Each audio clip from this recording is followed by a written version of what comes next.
कर सकते हैं, लेकिन वही खुले हुए हाथ को बंद करके यदि आप प्रणाम कर लें तो एक बार प्रणाम करके 50,000 को आप अपना बना सकते हैं।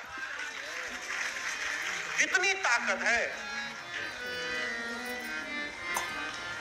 जीवन में कोई व्यवहार नहीं करना चाहिए जिससे किसी का मन तक व्यथित हो। है माँ ने झूठ कहा, परिणाम बाबा ने त्याग किया और जाकर कैलाश में 87,000 वर्ष के लिए समाधिस्थ हो गए। सहज स्वरूप। हर जीव का अपना एक सहज स्वरूप है।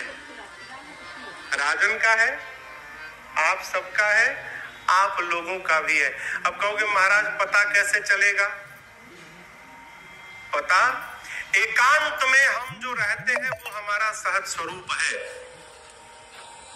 एकांत में, घर में कोई ना हो, हम कमरे में अकेले हैं, अगल बगल कोई ना है, उस समय हम जो जी रहे हैं वो हमारा अपना निज स्वरूप है। यदि एकांत में जाने के बाद हमको भगवान की याद आ रही है तो हम भक्त हैं, और एकांत में जाने के बाद भगवान की याद नहीं विषय की याद आ रही है तो आप सब जानते हैं कि हम क्या हैं। सहज स्वरूप। यहाँ कहते हैं शंकर सहज स्वरूप सम्हारा, लाग समाधि अखंड अपारा। शंकर भगवान का सहज स्वरूप क्या है? समाधिस्थ हो जाना, प्रवेश कर गए। समाधि में क्यों चले गए? सोचे यदि जगा रहूंगा तो बार बार पूछेगी सती कौन सा प्रण किया, कौन सा प्रण किया। बताऊंगा तो कष्ट होगा, मैं बता कर नहीं व्यवहार से बताऊंगा कि सती जी मैंने आपका त्याग कर दिया है। समाधिस्थ हो गए। 87,000 वर्ष बाद जब समाधि से बाहर आए, राम राम स्मरण किए, सती मैया गई, प्रणाम किया। बाबा ने आदर पूर्वक सन्मुख आसन दिया है, बामांग में नहीं दिया। क्यों? बामांग में बैठने का अधिकार खो चुकी है मां। सन्मुख शंकर आसन देना, बिठाया, लगे कथा सुनाने। ठीक इसी समय ना ब्रह्मा जी ने सती जी के पिता को प्रजापतियों का नायक बना दिया। बड़ा अधिकार जैसे आया ना हो, अभिमान आ गया। सहज स्वभाव है अभिमान आना।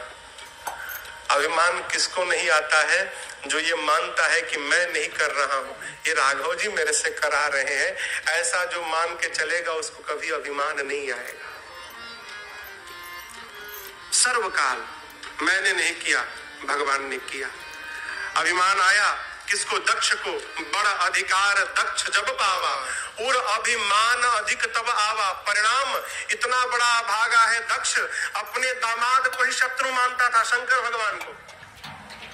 और शिव से विरोध करने के लिए हरिद्वार के कनखल में यज्ञ की रचना की, सबको बुलाया, छोड़ ब्रह्मा विष्णु और महेश को। सारे देवता अपनी अपनी अर्धांगिनियों के साथ सुंदर विमान में बैठ के कैलाश के ऊपर से जाने लगे। अब देखिए देवताओं की अति देखिए।